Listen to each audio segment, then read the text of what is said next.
Chapter 1 Daughter of the God of War. In September in Sioux City, the autumn winds are bleak and the leaves are falling. Clad in a black trench coat, John Knight stood like a steel gun at the entrance of a dilapidated medical center, letting the dead leaves fall on his broad shoulders. Take this lunatic you gave birth to and immediately get out of the Jung family in Yen City and never come back. 10 years ago, John Knight lived in the Jung family of the three great families of Yen City, but because he suffers from a peculiar form of rage, he and his mother are banished from the family and live in exile in Sioux City. Depends on his mother to run a small medical clinic for his livelihood. Life was tight, but mother and son were very happy. Because of his rage disorder, he breaks the long-lasting blandness. A relapse of rage leads to John Knight defiling the pearl of the Chen family and being sentenced to 8 years in prison. When his mother returned to Yanjing, she knelt down and begged for help, hoping that the family could come to the rescue. As a result, he was wildly humiliated by the family and returned in tears, watching his son being sent to jail. After that, mother left Sioux City for good. He went to a temple somewhere in China,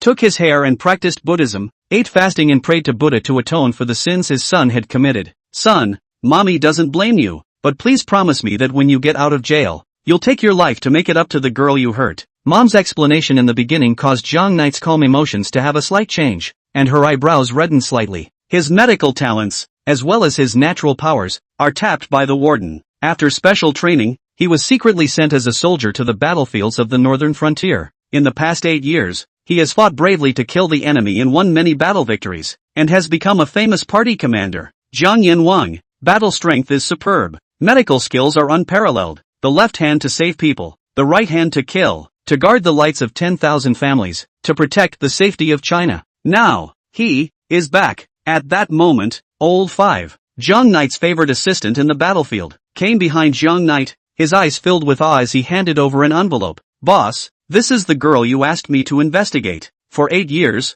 River Knight had sent her heart to the woman she had defiled every day and every night, but because of the agreement with the prison warden, he could only return to Sioux City from the northern border after his sentence was completed, so it was impossible to contact the woman, let alone know how she was living. With trembling hands, he opened the envelope. After seeing the woman in the photo, Zhang Knight froze. In the first one, the woman in the photo is pale and hollow-eyed, sitting in the corner of the bar drinking silently, her eyes fixed all the way to the middle of the dance floor, looking at the young man who is frantically swaying his body. Her eyes are filled with struggles as well as indecision. In the second one, there is a woman sitting on the edge of the moat, dragging her mouth and looking at the night sky with her eyes lifelessly, showing her decadence. In the third, the woman's eyes in the photo regained some of their luster and didn't continue to fall, but there was a very cute girl in her arms. Looking at the woman in the photo, John Knight's heart throbbed, and the guilt in his heart was unspeakable. At one time, the Chen family's eldest daughter was a renowned presence in Zhengchang. Not only do you have a national color and a beautiful face, she has an enviable talent for dancing, is kind and elegant, and is a lady of the house. It's so out of character with her in the photo, it's not even close. How did it come to this? John Knight asked with trembling hands. The girl you had sex with had a terrible life, when she had superb dancing talent and was about to go abroad for further studies. But then something like this happened, causing her to change her temperament and become depressed and degenerate. Once a talented dancer, she's been reduced to a bad girl who likes to smoke and drink, and a family of 3 was thrown out of the family. Her father, after being kicked out of the family, couldn't handle the pressure, attempted suicide, broke his legs, and was in a wheelchair for a long time. Mother was a street vendor selling vegetables and fruits to make ends meet. And who is this girl? Zhang Ye's eyes stayed fixed on the girl in the photo. Is she married now? She's your real daughter. As Old 5 spoke, his eyes kept glancing at Zhang Knight's face. Hearing these words, Zhang Knight's hand trembled and the photo instantly fell to the ground, a rare incredulity surfacing in his eyes. What did you say? Zhang Knight's action didn't surprise Old 5, and as he bent down to pick up the photo, he calmly said, that woman, a year after you entered prison, gave birth to a daughter named Chen Meng, who was in 2nd grade at Sunshine Elementary School. Since having her daughter, she has not continued to be depressed and degraded, but instead chose to work hard to earn money to support her child. But her long-term depression has made her temperamental, and she has not been rehired by a large company, having to struggle to survive in a small company. I can't conclude now if Chenny is still with the company, but I can confirm that Mo is accompanying her grandma to sell vegetables at the market. Go! Zhang Knight wasted no time and directly led Old 5 to the market. 10 minutes later, Zhang Knight arrived at the Miaoing Set Market. He and Old 5 stood in the middle of the crowd, sizing up a little girl who was waving around with a cabbage leaf and kept shouting, grandparents, uncles, aunts, brothers and sisters, look at my family's vegetables yo, they're especially fresh. My grandmother just picked them. Looking at the cute little girl who was hard at work hawking, the top-heavy Jung War god gradually reddened his eyebrows. There were too many traces of him on this girl. This girl, is she his daughter? Mo is particularly cute, wearing a crocheted pigtail and a Mickey Mouse cartoon red sweater, which sets off her skin in a very white and tentative manner. Crystallized in the sunlight, they were as cute as dolls, making people want to pinch each other's little faces, especially the smile. Like Jung Knight, boss, he's your own daughter. Mo, Jiang Yi nodded gently. Don't disturb me, let me continue reading for a while. The girl not far away was like the most precious treasure in the world to Jung Knight. A casual gesture from his opponent could tug at his heart and control his emotions. He, actually did have a daughter. Calling out for a while, there were only a few sparse customers. This caused a hint of helplessness to surface on Mo's cute face. After looking back at the tired-looking Zhou Ruoyun, determination once again surfaced on her helpless face, and her hawking voice became louder. In the bustling bazaar, Mo's milky voice kept ringing out. Baby, I'll take all these vegetables of yours. At those words, Meng Meng directly tilted her head to look at Jung Knight. After the two of them stared at each other, Meng Meng suddenly fell silent and cocked her head to survey Jung Knight. For some reason, the uncle in front of her gave her a particularly special and familiar feeling. It's like I've seen it somewhere before. It's you? Zhou Ruoyun raised her head and suddenly lost control of her emotions when she looked at Jung Knight. This is the man who hurt her daughter. Let a proud daughter of God be reduced to a psychopath that everyone despises. This was the man who had reduced her from a mansion wife to a street vendor. In the next moment, Zhou Ruoyun immediately stood up and yanked Meng Meng into her arms, yelling with a wary face that, "Get the hell out of my house and don't touch my Mo." Chapter 2, Touched with Hate. Grandma, what's wrong? Meng Meng was frightened and hid in Zhou Ruoyun's arms, looking at Jung Knight with a scornful expression. I just came to see Meng Meng. Jung Knight's voice trembled. What are you looking at? Who are you to look? I'm telling you, Mo has nothing to do with you. You get the hell out of here right now. Get the hell out of here now. Zhou Ruoyun hugged Meng Meng tightly and yelled to the surroundings. Someone is stealing the child. Someone is stealing the child. Ah, Grandma, don't yell. Meng Meng was so scared that she directly fell into Zhou Ruoyun's arms and cried. She didn't know why she wanted to cry. After seeing Jung Knight's hands and feet, she just wanted to cry especially. For a moment, the eyes of everyone in the bazaar were fixed on Jung Knight and Old Five. Boss, let's get out of here. Old Five tugged on Jung Knight's arm, his face cloudy. Reuniting with our daughter should not be rushed. Let's withdraw first. Although Jiang Yi didn't want to leave, he was still forcefully dragged away by Old Five. One step and three turns back to look at Mo, his eyes showing his unwillingness to give up. As he was just leaving, a tired-faced woman in a red sweater with a lady's cigarette in her hand sniffed. When she saw Meng Meng, who was lying in Zhou Ruoyun's arms and crying, a nervous look appeared on her face and she asked, Mom, what's wrong? Zhou Ruoyun shook her head frantically and didn't say anything. Chen Yi's eyes, on the other hand, were looking in the direction that Jiang Yi had left. When he saw that familiar face, the cigarette between his fingers instantly fell to the ground, and a dumbfounded look appeared on his face. Soon, however, the dullness changed into monstrous anger, and the emotion instantly erupted, as he gritted his teeth and roared, You animal! Stop right there, daughter! Zhou Ruoyun saw that Chen Yi's emotions were uncontrollable, immediately stepped forward and wrapped him in his arms, preventing from going after Jung Knight. You let go of me, I'm going to kill this beast. Why are you doing this to me? Chen Yi frantically struggled in Zhou Ruoyun's arms, hissing and hissing, his face hideous, scaring the people around him into retreating. A few moments later, only after Jung Knight's back had completely disappeared did she lay in Zhou Ruoyun's arms in a state of disorientation.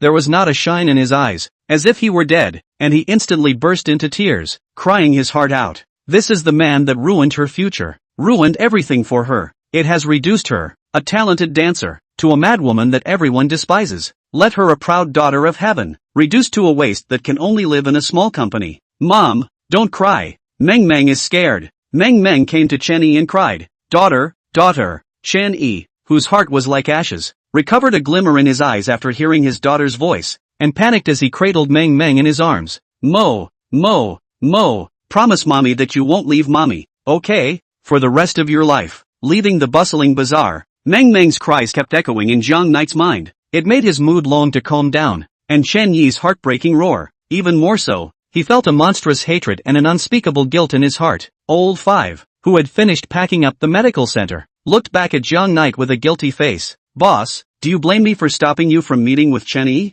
Jung Knight was silent and smoked, gently shaking his head. If I want to see her, there's nothing you can do to stop me. It's just, I'm afraid to face her. Seeing the look of guilt on the other's face, Old Five heaved a sigh and, "Boss, Meng Meng is everything to Chenyi. If you suddenly come back now, she must think that you are trying to steal Meng Meng, and because of you, she has lost everything. Her life trajectory has changed drastically, and she can be said to hate you to the bone, and there are some things that can't be blamed on her." "Well, I know." Jiang Knight lit a cigarette. The resentment of so many years is definitely not something that can be smoothed out with a single sentence. "Boss, if you want to get Chun-Yi's forgiveness, it definitely won't happen overnight. As Mo's real father, your blood is thicker than water and cannot be changed, and Chenyi is naturally kind. It's just that her resentment towards you is too deep. I believe that as long as you put your heart into it, you will definitely be able to smooth out the resentment in Chenyi's heart towards you." Jiang Knight nodded gently and didn't answer Old Five's words, instead looking out the window at the blue sky in deep thought.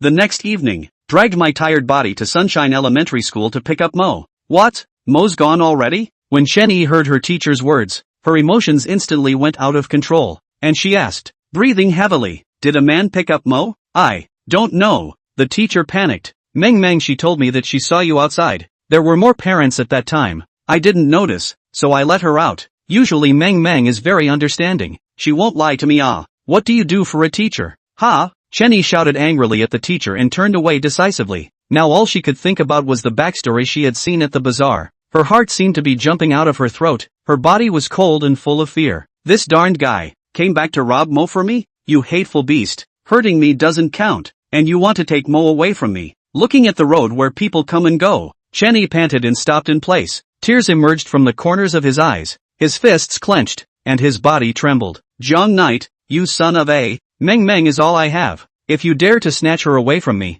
I will kill you." At this point, Mo, who was carrying a small school bag, stood on the side of the road. She was holding a very large plastic bag in her hand, her big watery eyes staring at the mineral water bottles in the hands of a young couple. Standing motionless, it was as if he had been hungry for a long time and was staring at a beautiful meal. "Little friend, do you want the bottle?" the girl asked, noticing Mo. Mo didn't say anything, but her little head nodded like a chicken pecking at rice. "Here." The young couple looked at each other and immediately came to Mo, and extra gently put the mineral water bottle inside the bag. "Thank you, uncle and auntie," Mo said in a milky voice, then very nicely bowed to the duo 180 degrees with great sincerity. "How polite." The girl rubbed Mo's head, then took out $50 inside her pocket and handed it to Mo.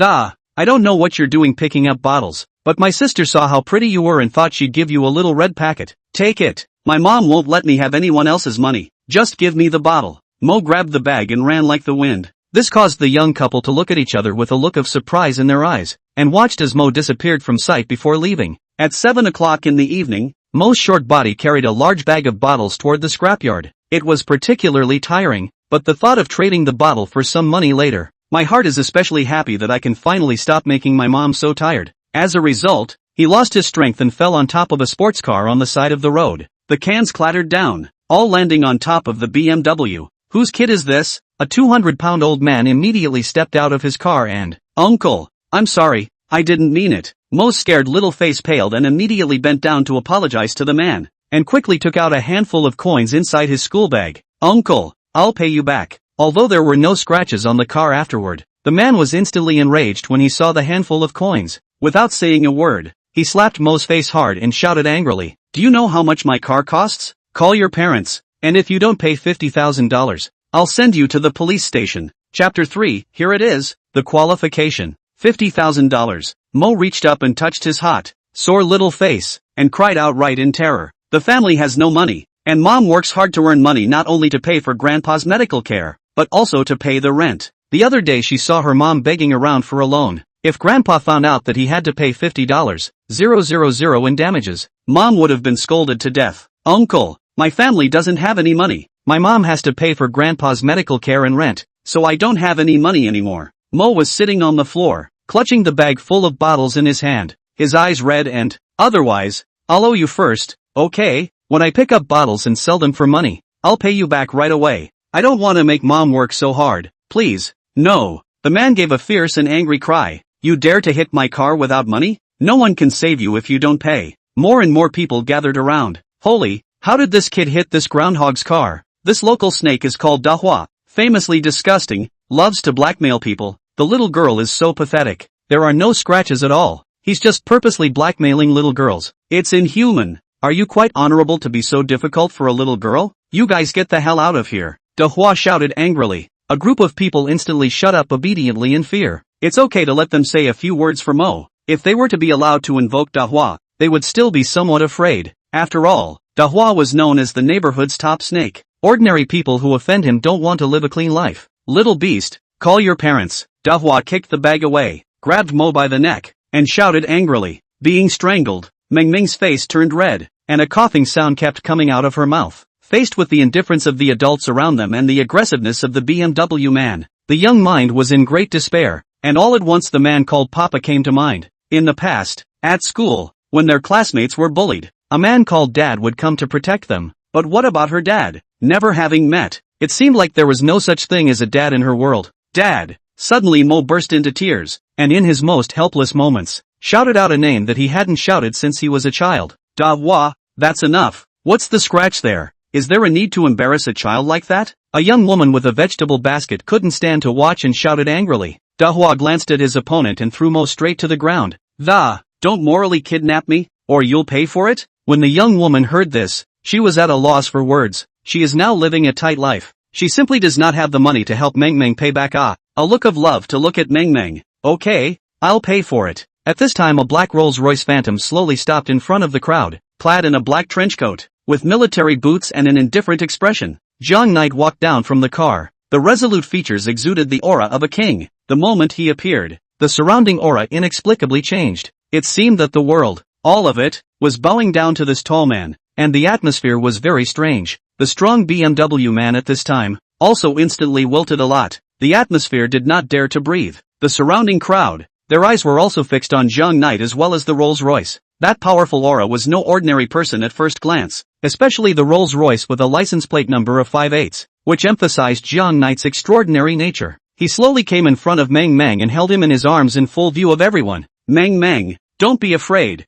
I'll help you out. Uncle, thank you. Mo saw the man he had seen in the fair. With a sour nose, he aggressively fell into Zhang Knight's arms and wailed. Zhang Knight, on the other hand, gently stroked Mo's little head. Looking at this girl who had too many traces of him on her, his heart was full of mixed feelings. The child, who only weighed 40 pounds or so, seemed to weigh 1,000 pounds in his arms. Looking at his crying daughter, his eyebrows reddened slightly, and his insides all but throbbed. Is this his daughter? In the next moment, Zhang Knight's face was extremely gloomy. Old Five, pay for it. Old Five nodded his head and immediately took the cash in the car and threw it at Dahua's feet, his face extremely grim. My niece paid for scratching your car, $50,000, and then this slap you gave my niece. How do we figure it out? Facing the equally powerful aura of Lao Wu, a hint of panic surfaced in Dehua's eyes and his breathing was heavy. I'm just. Snap. Lao Wu grabbed Dehua's left hand. Is this the hand that smoked Mo? No, is not. Click, click, click. Old Five didn't have any nonsense, and with two random strokes, he directly wasted Dahua's hands. Since he won't say anything, then both of them will be wasted. The voice that touched the soul caused the surrounding crowd to physically tremble, especially when he saw Dahua rolling on the ground like a dog. Their eyes were filled with fear, but their hearts were greatly pleased. This groundhog could be considered to have received retribution. Waste both legs too. He kicked the bottle my daughter worked so hard to find. Zhang Knight finished his orders and walked towards the Rolls-Royce with the crying Meng Meng in his arms. The moment the door of the Rolls-Royce was slammed shut, click click click click, Old Five didn't move, lifting his paws and stepping heavily on Dahua's legs. Dahua threw his head back and screamed miserably, veins popping up at his forehead as he directly fainted and died on the ground. The moment the Rolls-Royce left, Zhou Ruoyun, who was searching for her child, saw the scene with her eyes and her heart was incomparably shocked. The brute who had been sentenced to 8 years imprisonment for defiling his daughter back then had become a tycoon whose car was a Rolls-Royce. Especially in the scene where Zhou Ruoyun was protecting Meng Meng, it made her heart turn incredibly complicated, and she immediately pulled out her cell phone and, daughter, Meng Meng was found and taken away by Zhang Knight, Jiang Family Medical Center. Zhang Knight sat on the sofa, looking at Meng Meng who was organizing the bottles in the corner. The whole person was very quiet. At first, Zhang Yi didn't know exactly what kind of emotion he felt towards Chen Yi. When he had sex with Chen Yi in rage, he was completely unconscious. Can't talk about liking, much less love, perhaps only guilt towards Chen Yi. When he first came here, Zhang Yi swore in his heart that he would make up for the harm he had done to Chen Yi. As long as Chen Yi wanted something, he would get it back for the other party, even if he had to lay down his life. But Meng Meng's appearance in Chen Yi's miserable life over the years had left him a little overwhelmed. His injuries had caused Chen Yi to suffer a lot. From being the proud daughter of heaven at the beginning, she had turned into a madman in the mouth of people. And the family was kicked out of the family and became the lowest class of the society. The guilt in his heart made him unable to breathe and made him not know how to face Chen Yi. In his heart, the current Chen Yi was much more terrifying than thousands of mercenaries. He could easily face thousands of mercenaries alone, but he dared not face Chen Yi alone. And Old Five squatted down next to Mo and helped the girl pack up the bottles with her. The palm prints on his white, tentative face hurt him beyond measure. But the girl never said a word about pain since she got in the car. Instead, they keep saying that they did something wrong and accidentally bumped into someone's car while walking. No? What can the daughter of the god of battle of John do even if she's wrong? Not to mention leaving a scratch on the car. Even if the car was burned, the other party would have to put up with it. Even if Mo did whatever she wanted in Sioux City and was lawless, who would dare say a word of no? On what grounds? What are the qualifications? Just by virtue of the fact that her father is the northern border war god, Jiang Yan. Just by virtue of the fact that the lights of China and the peace of the country are now all guarded by her father. Just by virtue of all the years of peace and quiet. All is her father alone, holding a steel gun. In the northern frontier, wait forward, with blood to create. That's it. Qualifications. Mo, from now on, we won't bow down to anyone. We won't cry anymore. Your father, with a steel gun in his hand, has brought the world down for you. The world, as long as you want it, is yours for mother and son. Boss. Old Five got up and came to Jiang Knight's side. Jiang Knight's eyes finally moved from Meng Meng to Old Five's. His expression indifferent. What's wrong? In the afternoon, Chen Yi went to borrow money from her boss Zhang Xian because she had to pay her father's medical bills. Zhang Xian gave her a $200,000 bank, but asked Chen Yi to accompany him on a week-long trip to Sanya. You should know what he really wants to do. But Chen Yi refused, and as a result, she was directly fired. And now Chen Yi has become a hobo and hasn't gotten any paychecks for this month. Because of Chen Yi's character flaws, there is no signed labor contract, and the other party does not pay her wages, so she has no recourse. At those words, monstrous anger surfaced on Jiang Knight's indifferent expression. Xin Zhang? This guy, is he looking for death? Chapter 4, The Collapsed Chen Yi. Xin Zhang? Does this guy want to die? Jiang Knight's eyes narrowed slightly as killing intent filled the medical center, causing Old Five, who was on the side, to feel suffocated.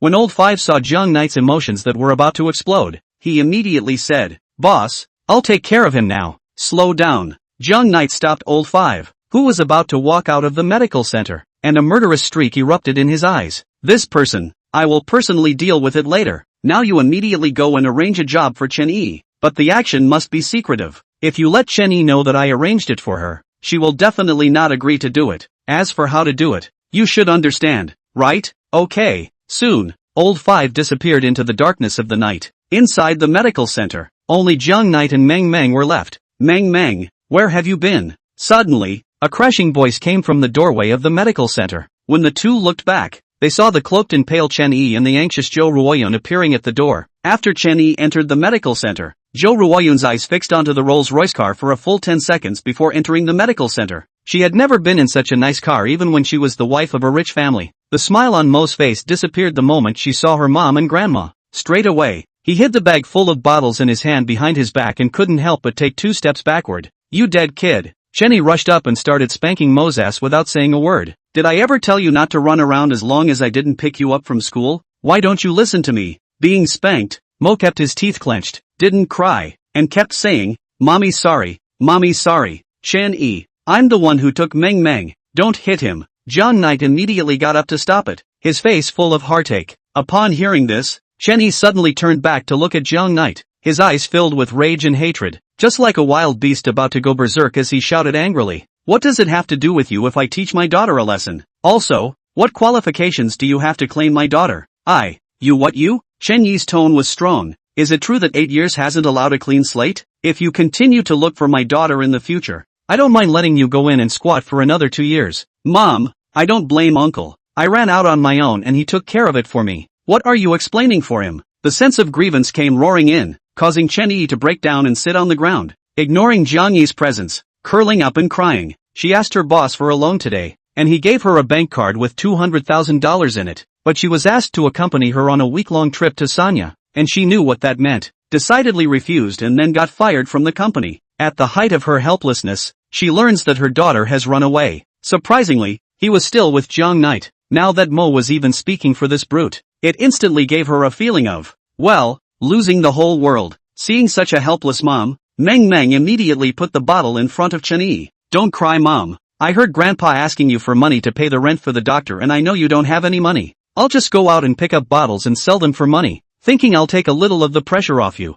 Originally Mo thought that this consolation would stop his mother from crying. However, these words made Chen-Yi feel even more guilty inside and cry even louder. Looking at Chen-Yi, who was squatting on the ground and crying, Zhang Yi was bitter inside. From the broken down cries, he could tell how difficult it had been for Chen-Yi to bring up a child all these years. Mom, take Meng Meng out and wait, Chen-Yi said expressionlessly. Good. Zhou Ruoyan glared fiercely at Zhang Knight before leaving with Meng Meng, hesitating for half a day. Zhang Knight never said anything, so he silently took out a cigarette in his pocket and gently lit it. As a result, not waiting for him to take a puff, Chen-Yi immediately reached out and snatched the cigarette from Zhang Knight's mouth. The other man smoked with such skill, one puff after another, that it was as if the world had gone quiet for the moment. In Zhang Knight's eyes, every puff of the other party's cigarette made him feel more guilty in his heart. It was more like a whip, which fiercely lashed above his heart, causing him to choke a little. Don't smoke it. Zhang Yi snatched the cigarette from Chen-Yi's hand. Being robbed of her cigarettes, Chen-Yi just sneered a few times and sat on the ground with her cloak of hair, not even looking at Zhang Knight, acting very calmly. The more the other party was like this, the worse it was for Zhang Knight. That was even if Chen-Yi was particularly emotional after seeing him and slapped him twice to spread his anger. Instead he would be particularly comfortable. But the other man was calm as if he had forgotten everything that had happened. River Knight knew. This kind of performance meant that Chen-Yi's heart was completely dead. I'm sorry. After a long silence, Zhang Knight softly said, this is what I owe you. These words caused Chen-Yi's eyes without any luster to look at Zhang Knight as if he were a dead man, not saying half a word. But Zhang Knight could feel the other party's monstrous hatred. It seemed that only if he died right now on the spot could he dissolve the resentment in Chen-Yi's heart towards himself. Chen-Yi. Zhang Yi didn't know how to face Chen-Yi for a moment, and he ghostly stretched out his hands, wanting to hug the poor woman. Yet his action was like a bucket of gasoline poured over a fire. The calm Chen-Yi instantly became furious, and in a particularly agitated mood. She shook off Zhang Knight's hands, stood up, and angrily shouted, get lost, don't touch me. I know that you won't accept my apology, but please accept my compensation for you. This is a fine villa in Phoenix City, as well as a Maserati. This is a piece of my heart. Please make sure you accept it. Zhang Knight handed the key and real estate license to Chen-Yi and said seriously. What the other party did made Chen-Yi feel very ridiculous, and without realizing it, the corners of his eyes gradually became moist. Can a Maserati and a boutique Phoenix villa make up for years of hurt? Because of him, she's gone from being the most beautiful girl in the world to a temperamental madwoman in everyone's eyes. Because of him, he was expelled from the family and is living in a small company. Because of him, the family is in constant dispute. The father has become disabled, and the mother has been transformed from the wife of a wealthy family to a street vendor. All of this was because of this beast, Zhang Knight. Suddenly, Chen-Yi gritted his teeth and stared at Zhang Knight with heavy breathing, directly snatched the real estate license and the key, as if he were a madman, and ruthlessly remained the key on the ground. There was a snap and the keys went nowhere, followed by a grimace that tore the real estate license to shreds. It was as if he wanted to tear the entire Zhang Knight in front of him apart.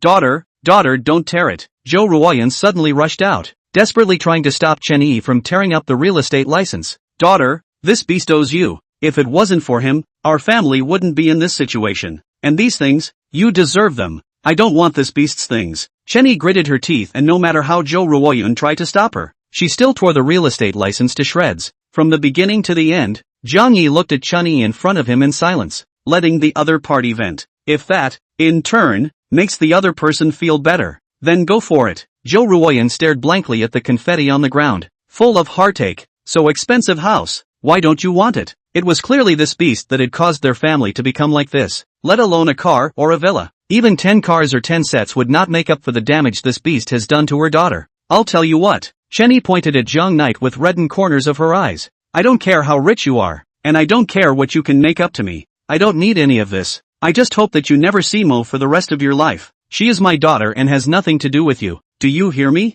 Mom. At this point, standing aside Mo, with his mouth tightly taut, this uncle, isn't he my father? He's not. Chen-Yi emotionally hissed at Meng Meng. He's an asshole, an animal. Having never been hissed at by her mother since she was a little girl, Mo's little face went white with fear. However, her eyes were still stubbornly looking towards Chen-Yi, crying like a pig in a poke. Mom, all the other kids have dads. Why don't I have one? Mo, let's go. Chen Yi forcefully dragged the tear-filled Mo away from the medical center. Looking at Mo, who was crying out while walking, Chen Yi's heart felt guilty, and she couldn't help the tears from the corners of her eyes. However, the hatred in his heart towards Jiang Knight did not disappear, though she grew up treating Mo exceptionally well. But she understands that because of her selfishness, it will be in Mo's life. There was always this thing called fatherly love missing, but she doesn't let that stop her from forgiving the man who ruined her life. Daughter, I'm sorry. Forgive mommy for being selfish. Chapter 5, Messing with the Big Boys. 9 o'clock at night. The nightlife in Sioux City has begun. Zhang Xin, the owner of Brilliant Media Company, was eating and drinking with a few of his Fox friends at the little Jiangnan restaurant. Old Zhang, that Chen Yi woman from your company, have you gotten her yet? Not yet. Zhang Xin waved his hand. Damn. Don't look at this woman's nerves are not normal. Her temper is argumentative. I gave her $200,000. It won't work, but don't worry. I know her situation as well as I do. Now the family is almost unable to unravel, and sooner or later, she will be compromised in my crotch. Ha ha ha. Don't forget us brothers when you get your hands on it. That's right. Although this woman Chen Yi already has a child, her body, TSK, is really a special thing. Ha ha ha. Zhang Xin laughed. Don't worry. After I'm done playing, I'll definitely let you guys taste her body as well. Come on. Cheers. When a group of men heard this, their eyes glistened and a lewd look appeared on their faces. At this time, the door to the room was pushed open, and Jiang Knight, who was clad in a black trench coat with an indifferent expression, walked into the private room. It immediately attracted the attention of the crowd, all of whom were staring at Jiang Knight with confused faces. I wonder who this stranger is who broke into the booth. Dude, is this the wrong booth? Zhang Xin put down his wineglass and looked Jiang Knight up and down as he asked. Jiang Knight's eyes fixed on Zhang Xin and asked, Zhang Xin? Anan, who are you? Cautiousness covered Zhang Xin's eyes as he surveyed Jiang Knight. Since the other party was able to call out his name directly, it means that the other person is coming for himself. I came to ask you for Chen Yi's paycheck. Jiang Knight directly stated the reason for his visit. Now whenever they heard the topic about Chen Yi, the group of men looked very excited, especially Zhang Xin, who plopped down his legs and asked cheerfully, kid, what's your relationship with Chen Yi? Why did you help her to get her paycheck? If you don't want your company to go bankrupt, you'd better be a good boy and call Chen Yi tomorrow to get her paycheck. In this matter, I have already informed you. The next thing is to see your performance and cherish the opportunity. Throwing down 2 words, Jiang Knight turned around and walked away, not speaking or smiling, his expression indifferent, as if he was an iceberg. 2 inexplicable words that left a table confused. Is this guy nuts? You stop right there. Zhang Xin slapped the table fiercely, irritated and angry. Who the hell are you to boss me around? I just don't pay Chen Yi's salary. What can you do to me? If you want a paycheck, you step on a horse with the attitude that you want a paycheck. And who are you directing? Jiang Yi stopped walking and looked back at Zhang Xin. Just now you said that you won't pay Chen Yi's salary? Zhang Xin's face was full of teasing. That's right. If you kowtow to me twice right now and call out to me as a master, I can consider paying Chen Yi's salary. You mean, trying to bankrupt the company? Jiang Knight's eyes were filled with displeasure as he asked in a cold voice. Ha ha ha ha ha ha. The group of people all threw back their heads and laughed when they heard Jiang Knight's words, and their laughter showed disdain. Everyone took Jiang Knight's words as a joke. At the same time, they also treated Jiang Knight as a joke. They had seen crazy people, but they hadn't seen such a cocky person. If he had the strength to make Zhang Xin's company go out of business at any time, would he still personally run over and demand a $3,000 salary for Chen Yi? Especially Zhang Xin, who was on the verge of switching off his breath from laughing. He walked over to Jiang Knight, heavily slapped the other party's shoulder, and laughed disdainfully. Brother, there's no such thing as pretending. Letting my company go bankrupt? Excuse me, what kind of a thing are you? A trace of disgust surfaced in Jiang Knight's eyes as he reached out and patted the handprints on his trench coat before taking out his phone and dialing out. 3 minutes later, Zhang Xin suddenly received a call from a longtime customer. Hey, Zhang Xin, from now on, let's end our cooperation here, and never come to the company to find me again. Hey, Mr. Wang, why? Drip drip drip. The only thing that answered Zhang Xin was the dripping sound coming from the phone, and the speed of hanging up the phone was very fast, as if it was avoiding suspicion. Mr. Wang was one of Zhang Xin's biggest clients, and 40% of the company's annual profit was obtained from Mr. Wang. Immediately after the termination of the cooperation, he looked up at Jiang Knight on the side as a drop of cold sweat slowly flowed out at his forehead. Not waiting for him to react, the phone rang again. It was another big client. Mr. Xia. Hey, Mr. Xia, don't tell me to terminate the contract? You stepped next door. the opposite side opened their mouths directly and, in the beginning, in order to protect you, I refused the other party's request. As a result, now my company is being investigated thoroughly. Tax evasion, all of them have been found out. And the matter of me harboring a mistress is also known. Now my wife is going to give me a divorce. Tramp, who have you offended? If anything happens to my company, I'll kill you. Not only the two largest clients, but even a portion of the smaller clients have called and forced the termination of their contracts. Even if some of the customers who were about to be negotiated, they even directly came to the phone to reject Zhang Xian's intention to cooperate. In just a few minutes, Zhang Xian could be said to have lost everything. Who owns the big Mercedes with license plate number SUH995TS outside? It was just crushed into pieces of paper by a big truck, and the driver of the car has already run away. A waiter came from outside the box. Zhang Xian knew it was his car, but he didn't rush out to look at the car, but sat on his butt on the bench, his face white and completely panicked. A group of other companions witnessed Zhang Xian receiving several phone calls, so many companies calling to terminate the contract at the same time. It could be seen how uncomplicated this matter was, and with a fierce thought, a group of people's eyes were instantly fixed on Zhang Knight. You mean, to bankrupt the company, right? Just now, when Zhang Knight said this, it made them think it was extremely ridiculous, but as a result, Zhang Knight made a phone call, and Splendid Media instantly lost all of its customers, and without its customer resources, bankruptcy was a matter of time. Although Zhang Xian's company is not very large, but the customers are well-known large companies, the partnership is not bad. As a result, he was destroyed by the other party's words into this state. What a horrible amount of energy that must be. Brother, don't be like this. Can't I pay my salary? Zhang Xian completely panicked and immediately took out his wallet in his pocket and drew out $3,000 and handed it to Zhang Knight. This is Chen Yi's salary. $3,000. Give it to her yourself tomorrow.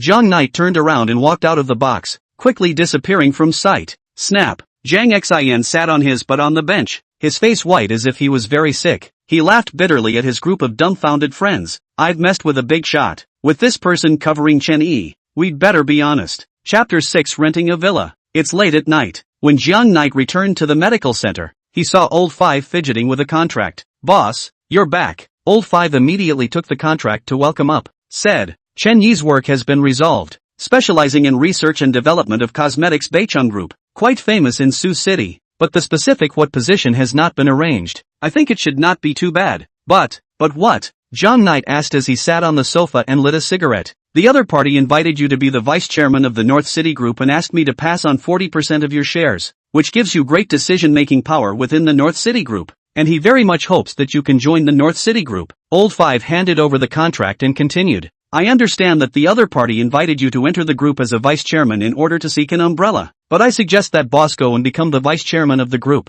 In that case, you can often come into contact with Chen Yi, and it will have a great deal of benefits for the development of the relationship between the two of you. Well, the analysis makes a lot of sense. Over the years, Chen Yi's life has not only changed drastically, but he has also spent many dim years. That agonizing torment turned into a monstrous rage as the years passed, too deep in his bones to let go. If just a little bit of money could make Chen Yi's hatred for him completely dissipate, it would be too ridiculous, wouldn't it? If Jiang Yu could work in the same place as Chen Yi in the future, it's a very good idea to make up for it in the daily routine of life and gradually let the hatred of Chen Yi go away. But he thought for a moment and handed the contract to Old Five. Let's talk about the contract tomorrow. For now you help me rent out the villa in Phoenix at a low price. What? Old Five froze. You bought this villa for Chen Yi and Meng Meng. I did it wrong. Zhang Knight's face was expressionless, and his eyes were full of remorse. Once I thought that by giving Chen Yi a good quality life, she would be able to forgive me. But don't you realize? Her hatred for me can no longer be solved by material things. This villa has made me hurt her even more. Rent it out. Got it. Old Five nodded heavily, understanding Zhang Knight's intentions. If a woman can't be satisfied with material things, then it's time to start on the spiritual side. Dissolve years of resentment in the simple everyday. Simple companionship, perhaps, without such bombast, but ordinary is valuable, is the true meaning of life. Women sometimes just need a simple company. Old Five quickly posted pictures of the villa on top of the same city website. Originally, he thought it would take a while for the tenant to come. What I didn't expect was that in less than 5 minutes, a particularly excited girl called to ask about the villa. Hello, I was just on top of the same city website and saw that you have a house for rent, right? Yeah, right, Old Five replied. A villa this big for only $3,000 a month. It can't be a fraud, can it? If you have time, We can talk in person. 20 minutes later, a girl in her mid-20s arrived on foot in front of the medical center. She was 5'7", dressed in an OL-style outfit and wore delicate light makeup. As you can see from the badge, she is called AIU, an employee of the Chow Ho Hotel, serving as a finance. The address says it's here. Ayua looked around and didn't find the so-called landlord. It can't be a scammer, can it? Just as she was about to call old 5, a Rolls-Royce Phantom slowly stopped beside AIU. The door of the car opened, and Zhang Knight in a trench coat stepped down from the car with a smile on his face and asked, "May I ask if it's MS. Ayue?" The moment she saw Zhang Knight, Aiyu was instantly filled with blossom and her legs subconsciously tightened. For a senior single young woman, there was no resistance at all to an excellent man like Zhang Knight, especially Ayue who wants to marry into the family day and night. "Yes, I am Ayue." Ayue nodded frantically. "MS. Ayue, if you really want to rent this villa, I can personally take you to see the house." "Fine, fine, let's go now." Aiyu no longer had the ability to think and followed Zhang Knight to see the house without hesitation. The other party drove a Rolls-Royce, had a strong aura and a gentlemanly demeanor, especially the vicissitudes in his eyes. Surely a man with a story. If such a wonderful man was a liar, then she would rather be lied to. Sitting in the Rolls-Royce, Ayue was thrilled beyond words. She was a girl who came from the countryside to the city to develop her career, and just a hotel accountant. When have you ever been in such a nice automobile? The whole thing was like a dream. Wow, what a big villa. Upon seeing the richly decorated villa, Aiyu could not stop smiling. "Mr. Jian, such a large villa for only $3,000? That's right, I don't want to live in this house. I'm going to rent it to someone else. So if you like it, we can sign the contract now." "Fine, fine, no problem." Aiyu hammered away, not hesitating to plan on signing on for a year. If you don't sign for a house this nice, it will definitely be gone tomorrow. She wasn't going to stand by and watch such a large villa fall into someone else's hands. Taking the contract, Aiyu left the villa, and while on the way, she called her best friend with particular excitement. Little E, a while ago, you said you wanted to move out from your parents' place, and now I've found a house that suits us. Extra big house. You'd love it." "How big a house?" Chen Yi's voice came on the other side of the phone, his tone a bit weak. "I don't have much money in my hands for now." "Oh, it's only $3,000. Big deal. I'll live with you. $15,000 a month each, okay?" Aiyu was a little worried that Chen Yi would refuse. $1,500 of rent per month was not a small expense for her best friend who was having a hard time making ends meet. "Yes, move tomorrow." Chen Yi hesitated for a moment and said directly, "Right now I especially want to leave this home." "Okay, see you tomorrow." Chen Yi was lying on the bed, wrapping her arms around Meng Meng who had already entered dreamland. She looked at the stars outside the window, her eyes full of resentment as well as anger. The original uneventful life was once again broken because of Zhang Knight's appearance, because she hadn't accepted the compensation given by Zhang Knight. This led to Zhou Ruoyun and Chen Hongda's displeasure in their hearts, and their attitude towards the mother and son duo was very cold. This possessed her to move out completely.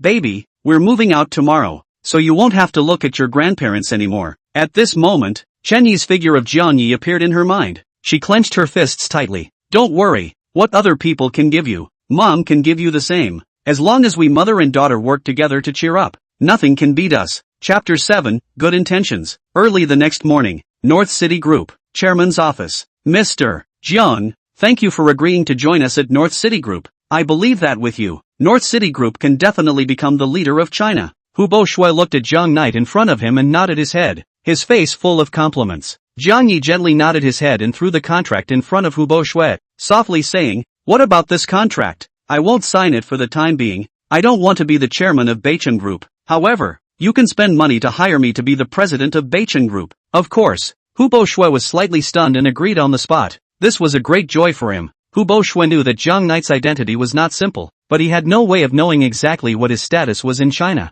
Yesterday, he didn't hesitate to give away his shares just to pull together an umbrella for the North City Group. No matter what capacity Zhang Knight stayed in North City Group, he could bring heavenly benefits to the group. However, "Mr. Jiang, our group already has a president. If we replace him now, it will definitely cause a lot of dissatisfaction. So why don't we have a dual president system? You have the same amount of power. I don't know how you feel about it." Hu Shuebuo would certainly not drive the current president away. After all, the contributions made by the other party made it impossible for him to do such a thing. "No problem. Now let's talk about what happened regarding Chen Yi. This matter, I've always kept it in my mind. Let's do it this way. There's an associate director position in the sales department reserved for Chen Yi, If it feels like the position is too small, you can give her the director position, Hu Shuebo said while sizing up Zhang Knight's face. The director of a department? Old Five got a little upset and coughed, signaling for another larger position. Otherwise, Hu Shuebo is an old man savant. He immediately said, Mr. Jiang, what kind of position do you think is appropriate to give? Jiang Yi smiled faintly and said, while looking at Chun Yi's resume, let her start at the bottom. She's never done anything outstanding since she graduated. This girl, experience a blank sheet, and too many stains, out, who dares to want? She wouldn't be convincing at all if she was allowed to be a director straight away. Now you go and arrange it. Get her over for an interview. There are 2 positions for her to choose from. The first is a salesperson and the second is assistant to the president. Prepare 2 contracts. To be the president's assistant, an annual salary of $500,000, contracted for 5 years, but the sales department staff, you must do $80 million of performance in 2 years before you can leave. If you can't do it, you may not leave the North City Group for the rest of your life, and if you leave by force, you will be compensated $50 million. Is this kidnapping? Hu Shuebo was confused. At first he thought that Chun-Yi was the woman that Zhang Knight was protecting, but now it seemed that these 2 people had a life and death feud. 2 years to do $80 million of performance. How the hell can this be done? The best sales star in all walks of life in Sioux City. 2 years, and the performance is only around $30 million. Is this driving Chen-Yi straight to death? That's too hard. Don't ask so many questions. Go do what you need to do. And when you're ready, give me the contract for the sales position. Zhang Knight's eyes were cold, and Hu Shuebo's body trembled in fear as he immediately left the chairman's office. He was a chairman of the board of directors, but he couldn't raise his head in front of a president, and he felt humble when he thought about it. But the other party was an umbrella for the development of the group. This breath must be endured. Boss, what do you mean? Come back to make amends, not to wreck her. Old Five was also a man of nature, and with a slap on the table, he glared at Zhang Knight and said. Zhang Knight looked at this brother who was born to die and couldn't help but smile. Old Five, come over and take a look at Chun-Yi's resume. Smoking and drinking don't count for now. He went in 3 times 5 years ago just for fighting. Even though it's just a verbal education, it's still considered a black spot, right? Also, temperamental personality. Once suffered from severe depression, almost jumped off a building to commit suicide. In the eyes of many people, she is a little crazy. If not for us, do you think the North City Group would dare to have a girl like Chen-Yi as an employee? In the resume,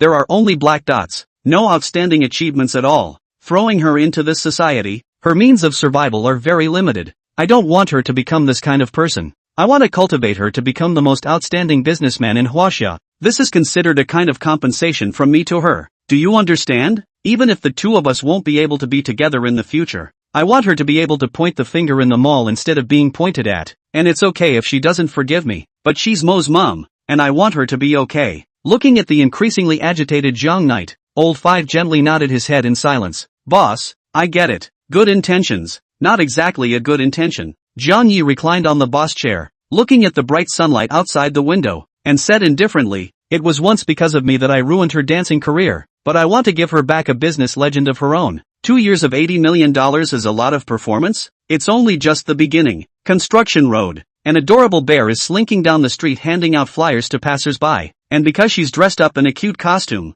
she's working very fast. In less than 2 hours, all 1,000 flyers were handed out, but the heat had left her soaked to the skin, and when she took off her hat, she was red in the face. Here, your paycheck. A woman came and handed Chen-Yi, who was sitting on the side of the road, $200. Thank you sis. Chen-Yi accepted the $200 with both hands and nodded with a smile. Come back tomorrow. Oh, the woman said and turned to leave, putting the hard-earned $200 into his pocket. Chen-Yi sipped his mineral water and looked towards the skyscrapers not far away. Envy as well as yearning surfaced in her eyes. She really dreamed of entering this kind of office building to work, but no company dared to take her, and she had to eke out a living on the streets and in small companies. Is this how you're going to spend your life? Ding ding, came a message. Opening it and glancing at it, it was $3,000 transferred from the finance department of Brilliant Media, and a hint of surprise surfaced on her bewildered face. She thought she would never get her salary back, but she didn't expect Zhang Xin to honestly turn around. Did the sun come out of the west? You can't stop good luck when it comes your way. Soon the phone rang again. It was someone from the North City Group's Human Resources Department.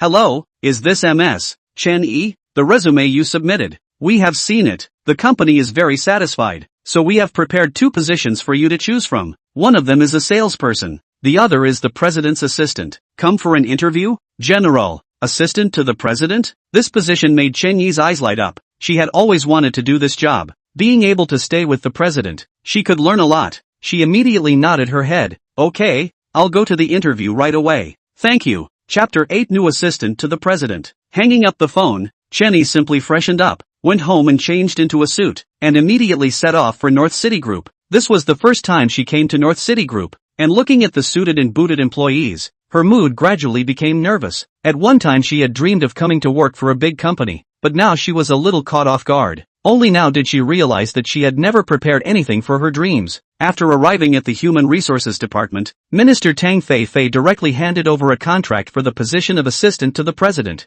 Manager Tang, can I sign the contract now? Chen Yi swallowed a mouthful of saliva and asked nervously. Tang Fei had read Chen Yi's resume and it couldn't be worse. But the chairman of the board personally arranged it. So what could she say? Yes, for your resume? We have carefully studied it, and the president also hopes that you can be his assistant, with a salary of $500,000 a year. How does it feel? Miss Chen, to be the president's assistant, is a very good position. Oh, you can learn a lot of things, and your annual salary, is the entire Sioux City president's assistant in this position of the largest salary? The opportunity is only once. You must consider clearly, yo. Moreover, I have to tell you in advance that because of your lack of experience, in order to ensure the interests of the group, this contract is a 5-year contract, but if you sign the contract, the group will immediately overdraft your salary for 1 year as your livelihood security. Chen Yi's breathing grew short, and without any consideration, she directly signed the contract. She is now short of money and needs to get $500,000 immediately to solve the difficulties in front of her. Congratulations, you've become an employee of the North City Group. Let's work together in the future. Tang Fei stood up and shook Chen Yi's hand. Thanks. Chen Yi nodded heavily, her face full of excitement. She finally had a decent job. But now Chen Yi was looking forward to what kind of person was the president he would be assisting for the next 5 years. Chen Yi took the contract and left the Human Resources Department, directly led by the personnel to the door of the president's office. As it turned out, she learned that the president was too busy today and told her to stand at the door and wait for orders. Sit at the desk by the door and read a book until notified otherwise. Human weakness, the art of communication, critical conversations, true colors. Chen Yi sat in front of the desk in front of the president's door, looking at the books in a daze. Now that I think about it, when she was reading the book, it was already in school. Have never been able to stabilize my mind. Sit down and read a book in peace since that happened. Ms. Chen, you must read well. This is the president's order. The HR employee said. Okay, no problem. Chen Yi nodded heavily. It was the first time she had sunk her teeth into a book in 8 years. It was a feeling that made her very comfortable. Being the president's assistant and giving her the chance to improve herself is too good to be true. At this moment, Jiang Knight and Old Five had already left the group. Boss, you just left Chen Yi at the company to read? Old Five asked as he drove while looking back at Jiang Knight. Well, it's about time, she added to her knowledge. Jiang Knight closed his eyes. Go back to the medical center. I have 2 patients. Okay. When the duo arrived at the door of the medical center, Jiang Knight had just gotten off the bus when he saw Zhou Ruoyan and Meng Meng standing at the entrance of the medical center. This caused him to faintly stare, and he immediately greeted him. First, he rubbed Mo's little head, then asked, Auntie, what did you want to see me about? Zhou Ruoyan first said to Meng Meng, Meng Meng, you go over there and play for a while first. I have something to say to your father. Grandma, is he my father? Meng Meng froze, then shook Zhou Ruoyan's arm and asked. Zhou Ruoyan didn't say anything, only nodding her head gently. Jiang Knight was very excited as he squatted in front of Meng Meng and gently scraped the other party's nose. Mo, I'm your daddy. Call daddy. Mo was clearly startled by Jiang Knight's actions. Hiding behind Zhou Ruoyan, he was slow to call the word father. Jiang Knight sighed as a trace of helplessness appeared on his face. Maybe Mo hadn't accepted himself in his mind enough to call out the title that he hadn't called out since he was a child. He expressed understanding and at the same time was heartbroken for his baby girl. In the next moment, Jiang Knight looked at the preoccupied Zhou Ruoyan and asked, Auntie, is there something you need help with? Zhou Ruoyan sighed with particular sorrow and said, Jiang Knight, this period of time, the money I earn from the stall is not much. Soon, Meng Meng will have to pay tuition fees, and your uncle to see the doctor will also need to spend money. There is really not much money on my body. Can I borrow a little bit from you here? No problem. Jiang Knight immediately took out a black bank card within his wallet. You take this card. How much money you need? Just go to Citibank and withdraw it. And this card doesn't require my identity. You just need to show your ID card and you can withdraw the money. In the future, no matter what difficulties you have, you can always come to me. No matter what, I am Mo's father. Thank you. Thank you. Jo Ruoyun immediately bowed and apologized.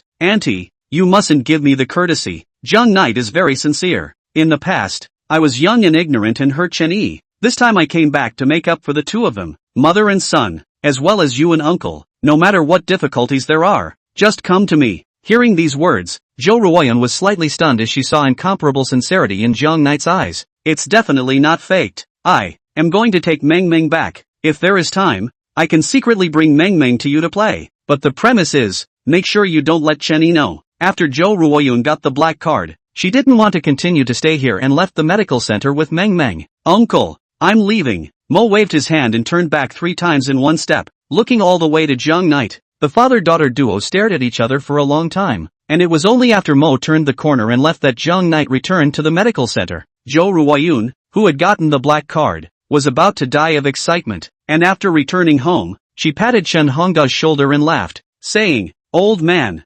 really, we don't sell Momo, but we can use Momo's name to ask for money. Look, it's really given. Of course, Jung Knight has plenty of money. Keep going to him for it when you run out of money in the future." Chen Hongda held the black card and laughed. North City Group. When President Xiao Yang arrived at the group, he heard that the group had spent a high salary to hire a new president. It made him particularly uncomfortable inside. His face was grim all the way, and he ignored the employees who offered to greet him. Everyone knows that the arrival of the new president has made him feel the crisis. The president is here. The president is here. At that moment, a voice reached Chen Yi's ears. Here comes the president. Aren't you the assistant to the president yourself? Chen Yi immediately put down his books, straightened his suit, and came to the elevator entrance to wait for Xiao Yang's arrival. The moment the elevator doors opened, Chen Yi immediately bent down gently. "Hello, Mr. Xiao. I'm your new assistant called Chen Yi." New assistant? Xiao Yang's forehead wrinkled as he sized up Chen Yi and realized that the other party had good posture and looked very professional.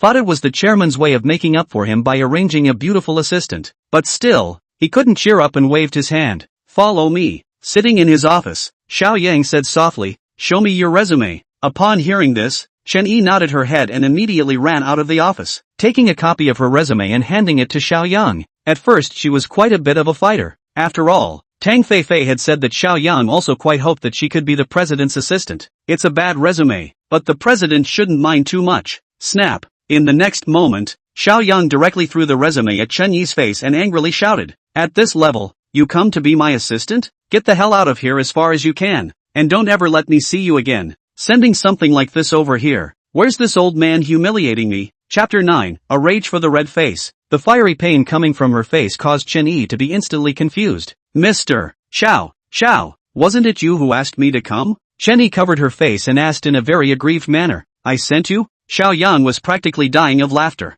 "I, Xiao Yang, am a graduate of a prestigious university in the United States, a serious returnee doctor. What are you? If you look at your resume, street hustlers are a little more glamorous than your resume, aren't they? And suffered from severe depression before? Did that old man send you to me on purpose to drive me away? I, Xiao Yang, am worthy of an assistant of your caliber, yes?" These words were like a million arrows piercing through the heart, leaving Chen Yi speechless. The other party's humiliation was even more breathless, and she was really powerless to refute it now. Especially the line, "Street hustlers are a bit more glamorous than your resume, aren't they? Is she really that bad? You get out." Xiao Yang directly tugged Chen Yi's arm to leave the office, and no matter how much Chen Yi struggled, the other party did not let go. When he came to the entrance of a group of assistants department, he pointed to a group of assistants. "Open your eyes and see. This group of assistants. Which one is not a graduate of a prestigious school? You can't do it in terms of education, and you can't do it in terms of qualifications, and you're getting paid $500,000 a year?" These words made Chen Yi groundless. If there was a crack in the ground right now, she would not hesitate to drill down and leave this place of wrongdoing. She was particularly puzzled now that it was clear that her resume was so bad. Why did the North City Group pay her $500,000 a year? And why did Xiao Yang agree to her staying? Is it to deliberately humiliate her in front of everyone? The aggression is like a flood, spreading the sky. The nose is sour. Instantly Chen Yi's eyes and eyebrows slightly red. If it wasn't for the presence of so many people, she really wanted to bawl her eyes out to vent her aggression. Yes, it's true that she doesn't have a good resume. Is it because of this, to be the clown you make fun of? She didn't want to. She especially wants to succeed, too. But fate is really unfair to people. There was really nothing she could do when it came to some things, such as being defiled by River Knight. Swish swish swish, countless people's eyes were fixed on Chen Yi. They had all heard that Chun-Yi was the only assistant in the entire group who was paid $500,000 a year. Even the director of the assistant department earns just that. This made them very envious and jealous, and they talked madly about it. I've read her resume. No qualifications whatsoever, and an average college graduate with almost no specialties. How did she manage to make $500,000 a year? I feel like there must be a story here. Alas, such an assistant, thrown onto the street. Perhaps only the kind of dirt bosses who have no connotation and like beautiful women want it. After all, her posture and body, really first class. Few people have such a beautiful face. $500,000 a year. The group dares to give it, and she still has the face to take it? I don't know what kind of relationship she came in through. What a laugh. Why didn't she have the face to take it? At that moment, a cold voice sounded in the distance and, why can't my Jung Knight's assistant get an annual salary of $500,000? Swish swish swish. For a moment, all eyes went to the elevator. Soon, a man clad in a trench coat and combat boots approached. The expression was indifferent, tall and powerful, and those resolute features exuded the aura of a king. It was as if an out-of-body sword was in full bloom. No one dared to look at him or her for 3 seconds. Everyone grew tense. In particular, that powerful aura made many young employees feel suffocated. River Knights. Boom. All of a sudden, Chen Yi's head went blank, and she lost all ability to think when she looked at Jung Knight who was walking towards her. She could never believe that she was actually Jung Knight's assistant. At the sight of the other's face, gradually, Chen Yi's eyes turned manic. Both fists were clenched tightly, trying to restrain the outburst of anger. Over the years, Chen Yi had a temperamental personality, but after having a daughter, it gradually got much better. But when after seeing Jung Knight in this situation, she still couldn't restrain herself. Images of being defiled by Jung Knight back then kept flashing in her mind. This is the man who ruined her life. It made her a clown to be made fun of by others. New president. Xiao Yang was usually arrogant and used to being arrogant in the group. He wasn't afraid of Jung Knight at all and laughed. Mr. Jung, just now you said that your own assistant is worth $500,000 a year, right? In terms of performance, you're not as good as me. In terms of education, you're not as good as me, and my assistant is only $200,000 a year. What makes your assistant worth $500,000? On what grounds? The corners of Jung Knight's mouth rose slightly as he stared at Xiao Yan with a deadly stare. Just by being my Jung Knight's assistant, is that reason enough? What qualifications does someone with this kind of resume have to work at North City Group?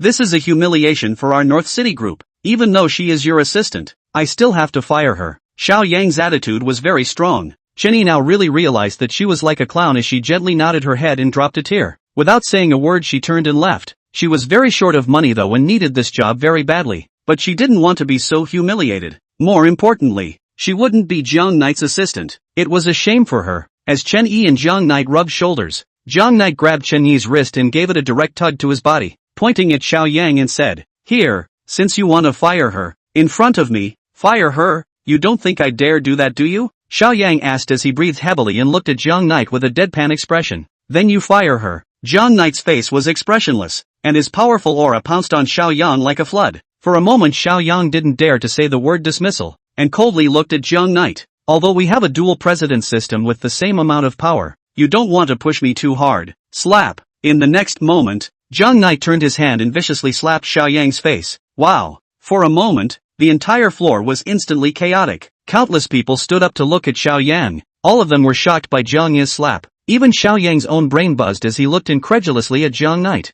"How dare you whip me?" With that, Xiao Yang rushed up to physically fight with Jung Knight. Knowing that he worked out all year round and had a passion for boxing, he was confident that he could take down Jung Knight within 10 moves. But when he had just rushed up, he was kicked away by Jung Knight. Lying on the ground, he screamed miserably, without the strength to get up. Mr. Xiao! Mr. Xiao! Many people panicked at this moment and immediately rushed up. "All stand still!" Jung Knight shouted angrily, and everyone stood still as if they were immobilized, not daring to make any movements. "All of you remember, this girl behind me is called Chen Yi. No matter how her resume is, no matter how she used to be, right now she's my Jung Knight's assistant. My assistant. Only I can bully. Whoever of you dares to bully her a little bit, humiliate her a little bit, I'm going to make sure that you don't have any way of surviving even if I have to exterminate the whole world. I will be true to my words. My Jung Knight." These words, falling on Chen Yi's ears, caused her to instantly redden her eyebrows. So, this is what it feels like to be protected.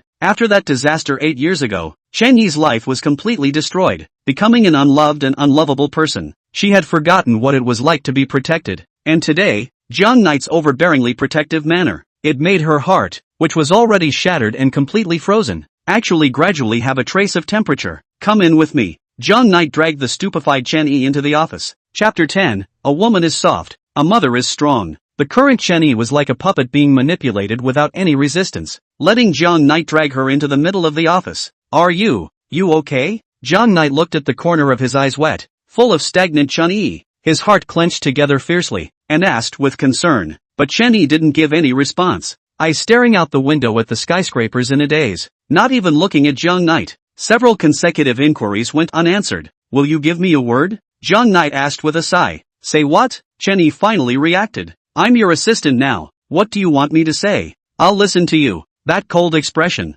the dead man's eyes, caused John Knight's heart to clench together viciously. Only those whose hearts are dead. It's what possesses this performance. The worst thing that can happen in this world is for the heart to die, taking nothing for granted. That is, even his own life. Even if Chen-Yi ruthlessly slapped him twice now, or take out your inner rage by threatening to stab him with a knife, John Knight could withstand it all, and very happy as well as relieved. Because of this, it meant that Chen-Yi still had a breath in his heart, but the current Chen-Yi didn't even have the least breath left. Facing the current Chen-Yi, John Knight was like a punch on top of a marshmallow. The other man gave nothing back, leaving him somewhat helpless. Turning to sit on the couch, he lit a cigarette and said softly, Chen-Yi, I know you hate me, but, can I have a cigarette in your office? Suddenly, Chen-Yi interrupted John Knight and asked, It's fine. John Knight gently nodded his head, eyes wide open. He watched as Chen-Yi took out a box of lady cigarettes in his pocket and lit them with a smooth movement. She smokes beautifully, but in John Knight's eyes, this habit of the other party, undoubtedly, it was the greatest torture for him.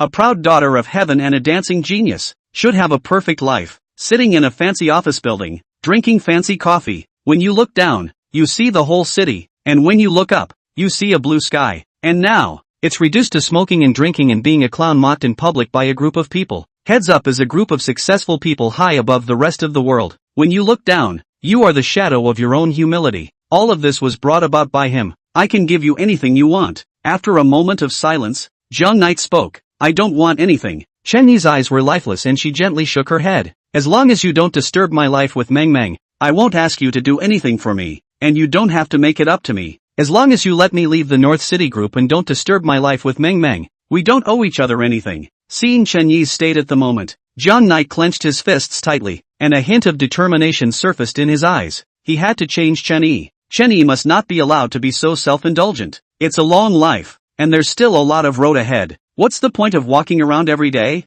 John Yi absolutely did not allow Chen-Yi to continue living in darkness for the rest of her life. He wants Chen-Yi to find his own blue sky. But you've already signed the contract. John Knight said softly. What do you mean? A glimmer of life surfaced in Chen-Yi's dull eyes, and he frowned at John Knight. The contract is a 5-year contract. As long as you sign the contract, you will have to do 5 years of work in North City Group. If you want to leave you can. You need to pay a fine of $30 million.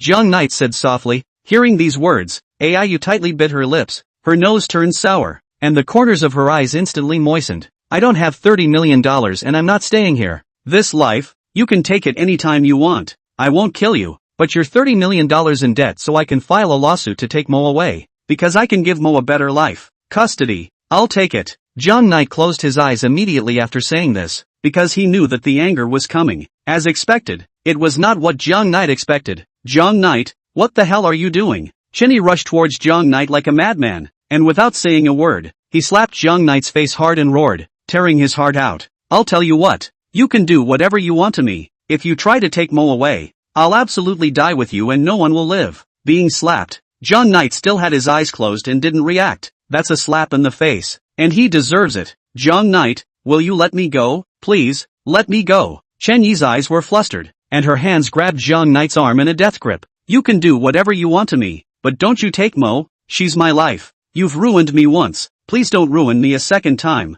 These words caused John Knight's heart to instantly stop for 2 seconds, and that feeling of guilt caused him to feel intensely suffocated. Still, he kept his eyes closed and his fists clenched. Chen-Yi, I cannot take Meng away, and I can also let you leave the North City Group, but you must do one thing. What is it? You say. A glimmer of hope surfaced in Chen-Yi's eyes and he immediately said. The next moment, John Knight took out a contract book in the drawer and threw it onto the table. This is the contract book for the sales staff of North City Group. As long as you are able to sell out $80 million in 2 years, you can leave North City Group. and at the same time, I also promise you that I will leave Sioux City immediately, and will not come back in my whole life to disturb you and Meng Meng's life. I'll do it when I say so. $80 million in 2 years. This figure scared Chen Yi's eyes into a stupor. Her hands trembled as she looked at the contract in front of her, despair written in her eyes. Although she had been in sales, she had never excelled. How did she manage to make $80 million in 2 years without a strong circle of contacts to back her up? Don't dare? If you don't dare, then give me Meng Meng and I'll take her away. Jiang Knight said coldly. Okay, I promise, I'll be a salesman. Chen Yi immediately picked up a pen and righteously signed his name on the contract. Before, she was indeed shocked by the $80 million sales, but in thinking of Mo, she knew that she had to sign. She definitely wouldn't allow Jiang Knight to take away Meng Meng. Don't say 80 million, even if it's 800 million, she'll do it for Mo. Mo was her life, her world, no one can take it away. You keep your word. As long as I accomplish this performance, you will immediately leave Sioux City and never disturb me and Meng Meng for the rest of your life. A gentleman's word is his bond. Good. Chen Yi nodded heavily, picked up one of the contract books, and turned to leave the office. Looking at Chen Yi's strong back, Jiang Yi covered his reddened eyebrows with both hands, and his body trembled slightly as a result. From what happened today, he really underestimated Chen Yi's hatred for himself, signed an $80 million sales contract without hesitation in order to oust him. This is for a Chen Yi who has no work experience. What courage it takes. A woman is soft, but a mother is strong. To protect his daughter, not to mention the $80 million performance. Even if it cost Chen Yi her life, she would do it without hesitation. At night, Chen Yi and Aiyu moved together. Wow, what a big house. Chen Yi and Meng Meng looked at the richly decorated villa, and a strong look of shock surfaced in their eyes. How's that? Do you like it? The corners of Aiyu's mouth rose as she stood in the center of the villa's hall, like a hostess introducing her house. From the moment you cross the threshold, this villa is a world for the three of us. Come on in, babies. Let's share the prosperity of the earth together. Mo, do you like it? Chen Yi asked as he touched Mo's body with his leg. When Meng Meng heard these words, she immediately looked up at Chen Yi, her little face nodding like a chicken pecking at rice. Mom, I love it. Come on, we'll live here from now on. Chen Yi didn't have any nonsense and walked into the big villa holding Meng Meng. After lying down on the extra large Simmons bed, Chen Yi wasn't as happy as he thought he would be. All he could think about was the $80 million contract. She suddenly felt so ridiculous that someone who couldn't even produce a decent diploma would dare to sign such a contract. But after thinking about Mo, Chen Yi immediately clenched his fists. Meng Meng, for you, Mom can do anything. Isn't it just $80 million? I must accomplish it. I want to let Jiang Knight know that these little traps of his are simply not enough. As long as we mother and daughter are together, there is nothing in the world that we can't get through. Chapter 11, Two Teams. Sioux City Suburb. Villa. Bam bam bam. Xiao Yang punched wildly, and muffled sounds kept coming from the top of the sandbags. Even though Xiao Yang was now drenched in sweat, he still did not stop his movements. He's going to let out all the pent-up frustration he's had today. Having been the president of North City Group for so many years, he had never suffered such aggravation. Being slapped by Jiang Knight in public was simply a strange shame. If we don't take revenge, how can we gain a foothold in the North City Group in the future? Mr. Xiao. At this moment, a bald man in a suit walked into the villa and came behind Xiao Yang. The investigation is clear. Jiang Knight is a young master from Yanjing. 10 years ago, he was expelled from the family by the clan, and now above the Jiang family tree, there's no Jiang Knight's name. Right now his money is probably just a bit of property that he secretly inherited from the Jiang family. After all, he has the blood of the Jiang family flowing in his bones. Tramp, just an expelled family waste. Xiao Yang panted. I just want to know what kind of relationship he has with Chen Yi. How dare he slap my old man for the sake of a smelly woman. 8 years ago, the man who defiled Chen Yi was Jiang Knight, and the two also have a daughter named Chen Meng, who is in 2nd grade at Sunshine Elementary School. If Mr. Xiao wants to take revenge, he can take their children. Xiao Yang fiercely blasted his fist on top of the sofa, his face as gloomy as water. I will let Jiang Knight die without a burial place. Now the Jiang Family Medical Center was completely handed over to Old Five to take care of. Over the years, Old Five had also learned some medical skills from following Jiang Knight. It wasn't too proficient, but it was still enough to treat some simple conditions. Jiang Knight carried a breakfast to work at the group. When I passed by the sales department, I found the entire sales department empty. Taking this opportunity, he silently put it on Chen Yi's desk. According to Chen Yi's life pattern, he hadn't eaten breakfast for 8 consecutive years and suffered from serious stomach problems. Breakfast is a must. Chen Yi came to the group to clock in and report, and after seeing the buns and soy milk on the dining table, a trace of disgust surfaced in her eyes.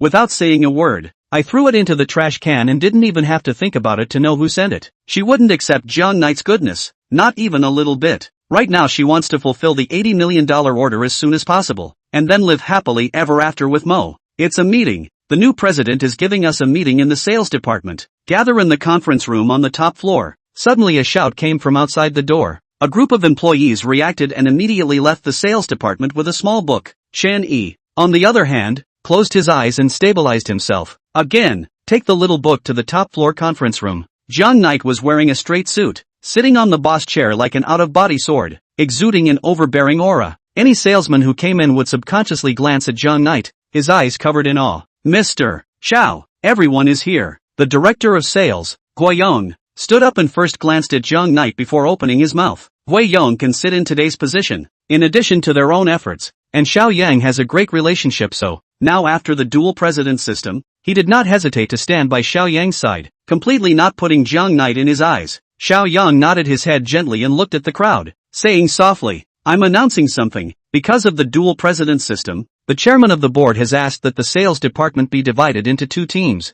Mr. Jiang and I will be responsible for leading the team to do this quarter's results. As for how the personnel of the two teams will be distributed, I still need to discuss it with Mr. Jiang. Jiang Knight looked indifferent. Everyone sign up voluntarily. Those who are willing to follow Mr. Xiao will go to Team Xiao Yang. Those who are willing to follow me, then come to Team Jiang Knight. It doesn't matter if the numbers aren't equal. I just hope that everyone can find a satisfactory team. Registration is open. There are more than 80 people in the sales department, and 60 of them have chosen to join Xiao Yang's team. The remaining 20 internship sales were all forced to helplessly choose Team Jiang Knight. According to their strength they definitely could not join Team Xiao Yang. In order to be able to stay working in the company, they had to choose the River Knight team. For Chen Yi, the choice can be a tangled one. Faced with both teams, Chen Yi didn't want to join, but when Xiao Yang had no intention of wanting her, she could only be forced to choose Team Jiang Knight. Jiang Knight looked at the list of 20 people, and finally his eyes fixed on Chen Yi's name, so he was relieved. The team is divided. Then I will announce another thing. In order to the sales department personnel in this quarter can be more brilliant, so the sales department to increase the position of a deputy director. Next, depending on the performance of all of you,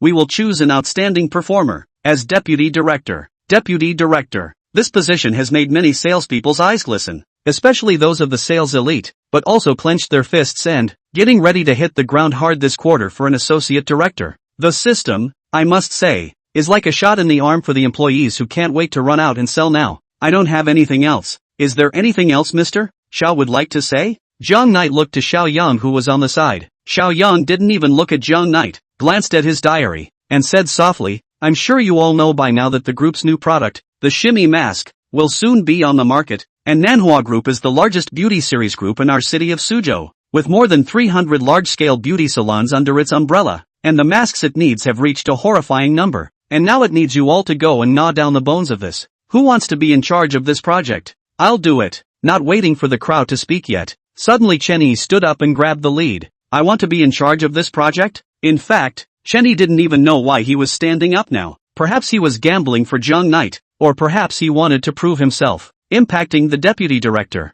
She just wanted to let Jiang Knight know, although you're rich, I, Chen Yi, am definitely not bad if I'm serious. Swish swish swish, the eyes of the group were all fixed on Chen Yi, and hostility surfaced in the eyes of many of the sales elites. It can be said that with this system of deputy directors, everyone wants to be in charge of this program at SCG. After taking this order, it will be a great help in running for associate director. Fine, over to you. Jiang Knight nodded gently and agreed. Wait a minute. Xiao Yang looked at Jiang Knight with a cold smile and asked, Mr. Jiang, you just uttered a system of running for the position of deputy director, and directly gave such a big project to Chen Yi. Even though she's on your team, it's still too biased, isn't it? Oh, what do you say then? Since it's a campaign, there has to be an opponent, right? Gui Yingying, you're also a veteran employee with a lot of experience. I recommend you to do this project for South China Group. Thank you, Mr. Xiao. Gui Yingying is full of excitement. Everyone knows that she is not only Guiyong's niece, but also Xiao Yang's side of the Little Red, doing whatever she wants in the sales department with no one in charge. And now that Xiao Yang recommended her to participate in this project, she is obviously working against Jiang Knight.